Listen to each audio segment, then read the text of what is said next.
was from Nathan, my younger brother. The kid I once carried on my back through muddy Colorado fields. The teenager I defended from every unfair scolding. The person I loved more fiercely than he ever knew. But the message he sent me, it hit harder than any punch I've ever taken in my life. Blair, please don't come to the wedding. Emma doesn't want you there. 12 words. Just 12. But they dropped into my chest like a slab of concrete. I stared at the screen, the kitchen light in my tiny Lakewood apartment flickering overhead like a cruel spotlight. As if the universe was whispering, even your own family doesn't want you. My fingers trembled as I typed. Why? What did I do? The typing bubbles appeared. Then disappeared. Appeared again. Disappeared again. When his reply finally came, it hurt worse than the first message. It's her day. She wants things perfect. Please don't make it harder. Perfect.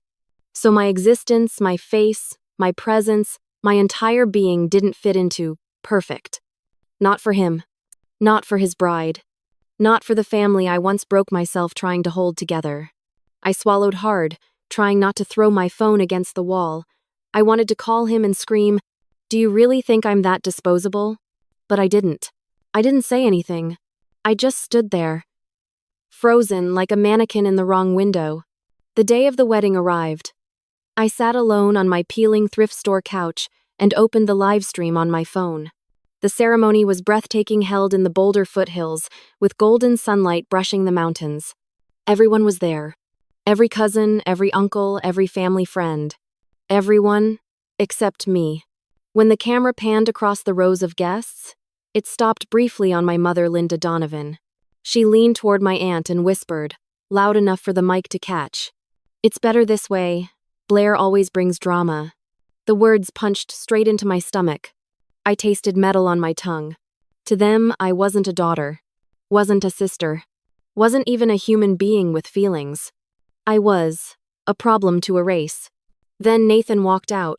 My baby brother, glowing with happiness, adjusting his tie as if life had never held a single crack. He looked around the guests. Maybe he was searching for me. Or maybe he was making sure I really wasn't there. Either way, it hit me. He accepted my absence far easier than I ever accepted losing him. I shut the live stream off. Silence filled the apartment. Heavy, suffocating. The kind that makes your own heartbeat sound like thunder in your ears. And in that suffocating quiet, something inside me snapped. Not in a weak way, but like a rope pulled too tight for too long. My family had driven the knife in deep. But from that wound, a stronger version of me would rise. For weeks after the wedding, I moved through my life like a shadow that had slipped off its own body. I went to work. I made coffee. I answered emails. I breathed. But none of it felt real. The betrayal sat inside my chest like a stone, cold and heavy. Some mornings I woke up and forgot what had happened, only to remember it all over again, like ripping off a scab that never had the chance to heal. Then life delivered its second punch. Our company downsized. Budget cuts. Restructuring. Corporate jargon that basically meant, pack your things. I stood in the break room holding a cardboard box while my supervisor avoided eye contact. The same supervisor who once told me I had the best creative instincts in the department. The same man who now said, "You're talented, Blair, but we have to let go of newer hires." Newer?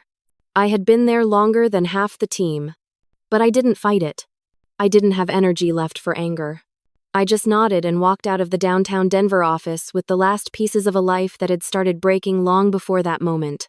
Losing my job meant losing my apartment next rent in Lakewood wasn't going to pay itself.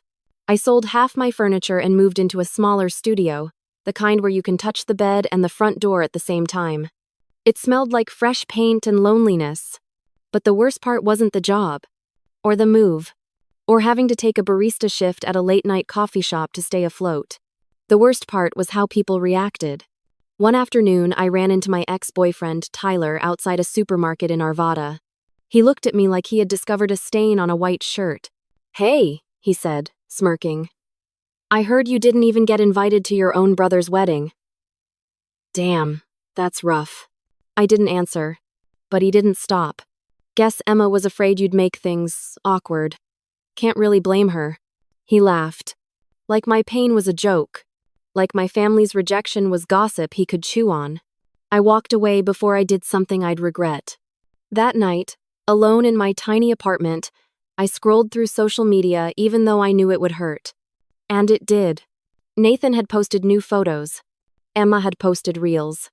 My extended family commented, "Such a beautiful night with the whole Donovan family. Loved every moment." Perfection. Perfection, there was that word again. The one that meant a night without Blair. I kept scrolling until I saw something that made my hands go cold. A stranger commented under a group photo, "Where's his sister?" Emma replied with a single sentence. "She chose not to come." Lies.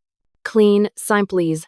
And just below it, my own mother commented, "Blair has always been difficult." I didn't cry this time. The pain had gone too deep for tears. Instead, I felt something shift, something quiet but dangerous. A seed of anger buried deep in the dark, waiting for the right moment to break the surface. I didn't know it then, but that moment was coming. Soon. Hope didn't come to me softly. It didn't knock on my door with warm sunlight or gentle timing. It arrived in the middle of a storm, cold, inconvenient, and exactly when I needed it most. It happened on a Tuesday evening at the coffee shop where I worked night shifts. The place smelled like burned espresso and wet jackets from customers escaping the Denver drizzle. I was wiping down tables, exhausted, when the door opened and a gust of icy wind swept in. And with it walked Caroline Mercer. At first, I didn't recognize her. She wore a charcoal wool coat, hair slicked back, confident steps, someone who looked like she owned half the city. Then she looked at me, really looked, and her expression softened. "Blair?" My heart stopped. Caroline, the CEO client I had worked with years ago, the one whose downtown loft I'd designed when I still believed my career had a future.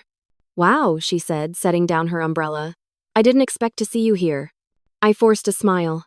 "Yeah, well, life happens." Her eyes flicked to my apron. She didn't judge, she assessed. "There's a difference." And something about that look made me stand up straighter.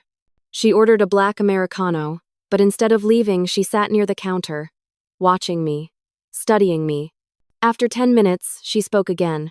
"You know," she said, tapping her cup, "I still show people the loft you designed for me.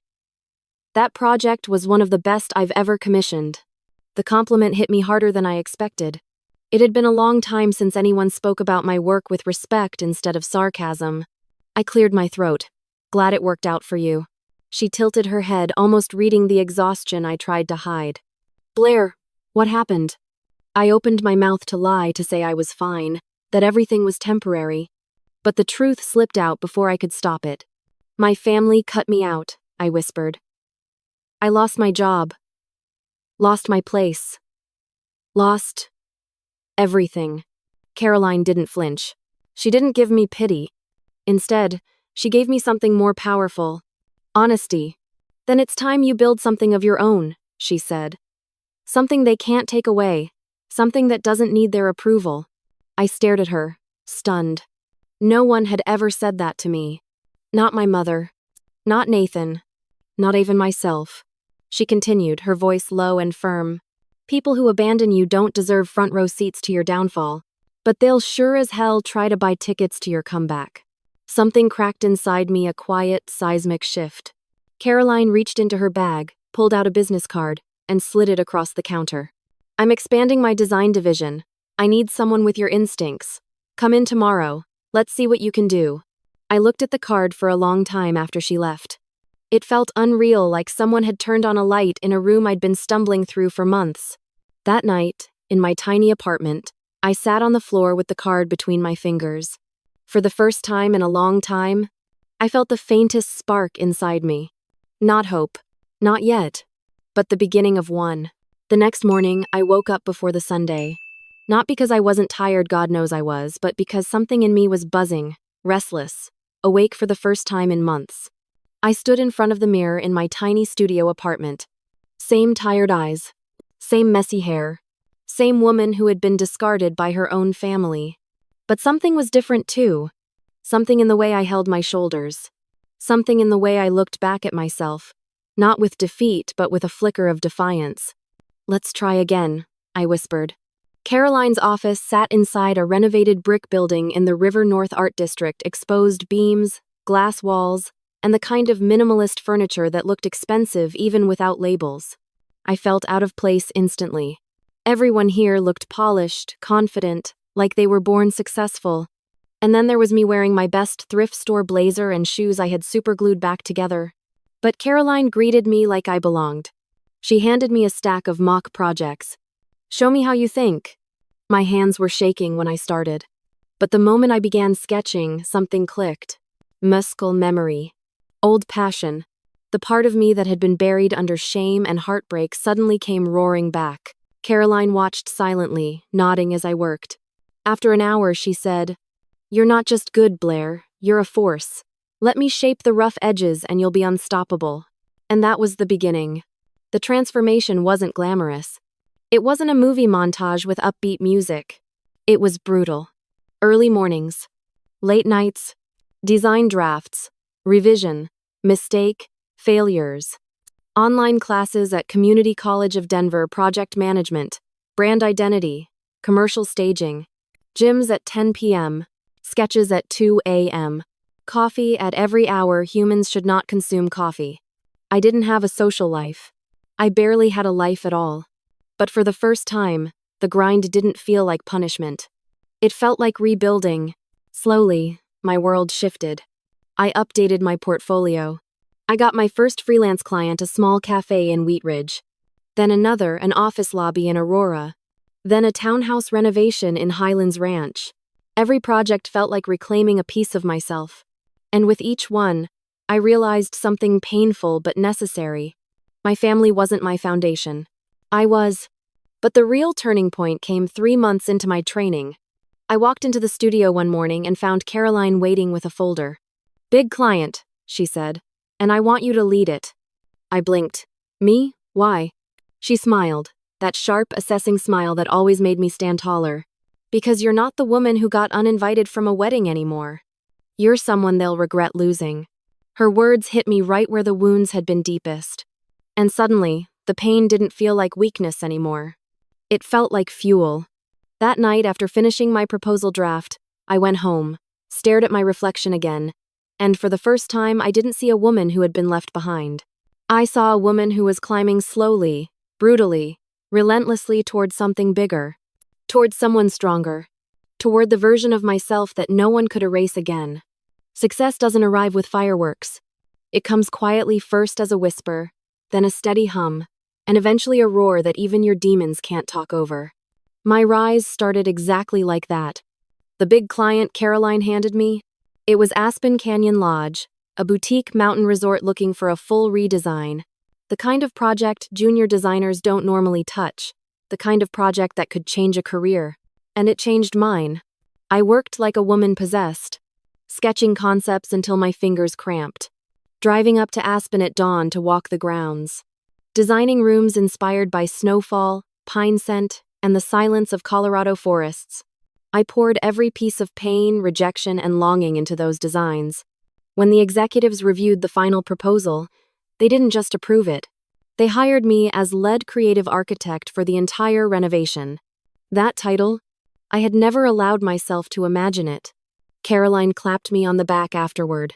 "There she is, the version of you that was always meant to exist." After Aspen, things accelerated fast. I opened my own studio in Cherry Creek. Donovan Atelier. Small, sunlit, full of life mine. I hired 2 assistants, then 3. Clients began requesting me by name. Local magazines featured my work. A rising star in Colorado design. The creative force reshaping mountain luxury. The more I grew, the more I realized something shocking. I didn't miss my family anymore. Not the version of family I used to hope for. But the universe has a funny way of testing you the moment you find peace. It happened on a Wednesday afternoon as I was reviewing fabric samples for a luxury condo in Lodo. My phone buzzed with a number I hadn't seen in months. Nathan. I stared at the screen for a long time before answering. His voice cracked on the first word. "Blair, hey." My stomach tightened. "What's going on?" There was a long silence. Then a shaky breath. Emma and I were in trouble. Trouble. The kind that tasted like karma. He explained everything in fragments, voices in the background. Stress clear in every pause. Their restaurant in Colorado Springs was failing. Foot traffic had tanked. The bank was threatening foreclosure. Bills piling up. Investors backing out. Emma was the one who had pushed Nathan to open it, convinced her family name would draw customers. But it didn't. And now they were drowning. He ended with the words I never thought I'd hear from him again. "We need your help." For a moment I felt nothing. No satisfaction. No anger. Just a strange calm, like a storm deciding whether to break. I leaned back in my chair and looked around my studio, my success, my freedom, everything I'd built from ashes. Nathan waited for my response, breathing unevenly. I could have said no. I could have let karma finish its job. But something inside me whispered, this isn't the end of the story. This is the turning point. So I inhaled slowly and answered, "Send me the address. I'll come down tomorrow." Not to save them, but to reclaim the truth they stole from me. The next morning, I drove down I-25 toward Colorado Springs with the kind of calm that doesn't feel human. Not peace, something else. Something heavier. The sky was gray, the mountains sharp against the horizon, like the universe knew a reckoning was coming. Nathan's restaurant sat on a corner lot once bright and modern, now dull and exhausted. Paint peeling. Patio empty. Grand opening banner still hanging, like a sad reminder that the dream had died before it started. Nathan stood outside, hands shoved into his pockets, dark circles under his eyes. When he saw me, he exhaled with relief that twisted something deep in my chest. "Blair, thank you for coming." Before I could respond, the door opened with a sharp chime and Emma stepped out. For a second, her face froze. Not guilt. Shock. Because she never expected to see me again, especially not walking toward the failure she helped create. She forced a tight smile. "Blair, it's nice of you to come down." That. Nice. Right. Like she didn't bar me from my own brother's wedding. I stepped past her into the restaurant. Inside, it smelled like stress and desperation. Empty tables, outdated decor, a layout that made no sense. Money had been thrown everywhere except where it actually mattered. Nathan followed behind me. "So, what do you think?" I turned to face them both. "What I think," I said slowly, "is that this place has potential, but you didn't build it with a vision. You built it with ego." Emma stiffened. "Excuse me?" I met her eyes without blinking. "You chose aesthetics over structure, trends over strategy, attention over sustainability. You didn't want a restaurant, you wanted a stage." Her cheeks flushed a deep red. Nathan opened his mouth, but I held up a hand. "And before we talk about saving this place, we need to talk about something else." They both went silent. I walked toward the center of the dining room, stood where I could see them clearly, and said, "Why did you lie about me?" Emma blinked. "Lee?" I stepped closer. "You told people I didn't come to the wedding because I was embarrassed. You told my mother I was unreliable. You told the whole family I chose to distance myself." Emma swallowed hard. "That's not exactly—" "Don't finish that sentence," I cut in. "Not if you want me to stay." Nathan stared at the floor. "I should have defended you. I know." I turned to him. "You didn't defend me. You didn't call. You didn't ask if I was okay. You left me alone, Nathan. And now you want my help?" His eyes filled with tears. "Blair, I'm sorry, I was stupid. I was scared of conflict." Emma snapped. "Don't put this on me." "Oh, I'm not," I said calmly. "This is on both of you. You made choices, and now you're facing the consequences." Silence stretched, heavy and suffocating. Finally, I spoke the sentence that shifted the entire room. "I'll help you, but on my terms." Emma scoffed. "What does that mean?" "It means," I said, voice steady, "I take full creative control, full operational control. And if I save this restaurant, I become co-owner." Nathan looked up, stunned. Emma's mouth fell open. You can't be serious," she stammered. "Oh, I'm very serious," I said. "Because if I walk out right now, this place doesn't have 3 months left." Now, their silence was my answer. For the first time in years, I wasn't the abandoned sister. I was the one with power. And they knew it. People think the reckoning comes with screaming and broken plates. But the real kind, the kind that changes lives, comes quietly, sharply, with facts that slice deeper than any insult ever could. 3 days after taking control, I walked into the restaurant carrying a thick folder under my arm. Nathan and Emma were already inside, waiting like defendants at their own trial. "Sit," I said. They did. I placed the folder on the table, opened it, and watched Emma's face drain of color.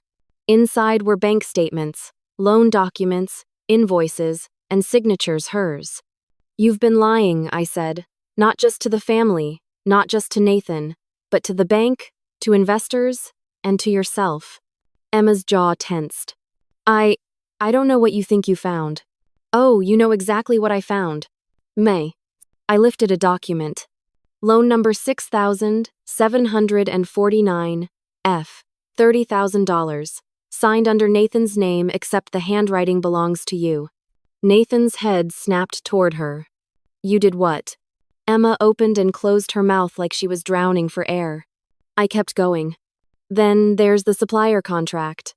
I slid another paper forward. "You inflated costs and pocketed the difference. Not much, 800 here, 1,200 there, but it adds up, Emma."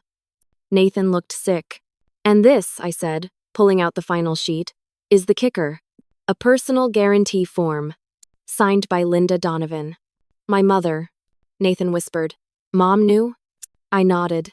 "She didn't just know, she enabled it.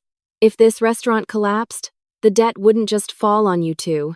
It would have dragged her down as well." Emma's voice cracked. "I was trying to help us. I thought if the place looked successful, people would come. I just needed a little time." "Time?" I snapped. "Or the illusion of success? Because those are two very different things." She burst into tears. "I didn't mean for it to get this bad." "But it did," I said. "And now, someone has to clean it up." Nathan looked at me, hollow-eyed. "What do we do?" I took a slow breath, steady and cold. "We separate liability." I turned to Emma. "You will sign documents transferring all financial responsibility from Nathan to you and Linda. Nathan wasn't aware of the loans. He shouldn't drown for mistakes he didn't make." Emma's tears stopped instantly. Her face twisted into panic. "You're trying to ruin me." "No," I said evenly. "You ruined yourself. I'm just preventing you from ruining Nathan too." She shook her head violently. "I won't sign that. I'm not letting you trap me." "You don't have a choice," I said. "I already spoke with a lawyer. We can file fraud claims, forged signature charges, misappropriation of funds. Shall I go on?" Emma froze, like someone had unplugged her from reality. Nathan covered his face with both hands. I leaned closer. "This isn't revenge, Emma. This is accountability. Something you've spent your whole life avoiding." For a long moment, no one moved. Then, finally, slowly, with trembling fingers, Emma reached for the pen. When she finished signing, she looked at me with pure hatred. "You wanted to destroy me from the beginning." I stood, closing the folder. "No," I said quietly. "You destroyed me first. I just learned how to rebuild." Nathan whispered broken, "Blair, I'm so sorry." I turned to him, and for the first time in years, I saw my brother, not the boy who betrayed me, not the man who hid behind his wife, but someone finally willing to stand on his own. I put a hand on his shoulder. "Then don't be sorry," I said. "Be better." That. And just like that, the reckoning was complete. Not with fire, not with chaos, but with truth. Rebirth doesn't feel like fireworks. It feels like breathing clean air after months of choking. It feels like waking up and realizing the weight on your chest is gone, not because someone lifted it, but because you finally learned how to stand up with it. A month after the reckoning, the restaurant looked unrecognizable. Gone were the chaotic colors Emma insisted on. Gone were the confusing layouts, the cluttered walls, the overpriced furniture she bought just for the Instagram aesthetic. What stood now was a space with soul-warm wood, soft lighting, deep greens and golds inspired by the Rockies. A place that felt alive again. A place that reflected my vision. Opening day of the rebrand was packed. Lines out the door. Local influencers filming videos. Food critics sneaking in quietly with notebooks and disguised enthusiasm. Nathan stood beside me, watching the dining room fill with the hum of people and second chances. "You did this," he said softly. I shook my head. "No, we did. You just needed someone to remind you that you're stronger than the people you let speak for you." His eyes glistened not with guilt this time, but with gratitude. "I don't deserve your forgiveness," he whispered. "You don't have it," I said honestly. "But you have my support, and that's enough for now." He nodded. And for the first time in a long time, it felt like we were siblings again, not perfect, but rebuilding from the truth instead of lies. Emma didn't return to the restaurant. She moved back to her parents' house in Fort Collins, consumed by the consequences she created. Rumors swirled, sympathy faded, silence grew around her. She became a lesson, not a villain. A reminder that dishonesty always rots at the foundation. My mother Linda called once. She didn't apologize. She didn't ask how I was. She only asked if I was still being dramatic. I blocked her number before she finished the sentence. Some ties aren't meant to be untangled. Some are meant to be cut clean. My life, however, began expanding in ways I never imagined. Donovan Atelier became a name people in Denver recognized. Magazine features. New clients. A waiting list that stretched 3 months out. A team that grew from 2 assistants to 10. And one morning, as I locked up the studio after a long shift, Caroline stepped beside me with a smile. "You built this," she said. "Every inch of it." I looked around the soft glow of pendant lights, the sketches pinned on mood boards, the glass storefront reflecting a different woman than the one who once worked night shifts to survive. "No," I told her gently. "I rebuilt me. The business just followed." She laughed. "How does it feel?" I took a breath, the kind that fills your lungs all the way. "Like freedom," I said. "Real freedom." Outside, the evening sun dipped behind the mountains, painting the sky with gold Colorado's quiet blessing. I stood there a moment longer, letting the air touch my face. I wasn't invited to my brother's wedding. I wasn't wanted in my own family. I wasn't chosen. But I chose myself. And in choosing myself, I created a life no one could cut me out of again. My rebirth wasn't loud. It wasn't dramatic. It was steady, honest, earned. And that more than any revenge became my legacy.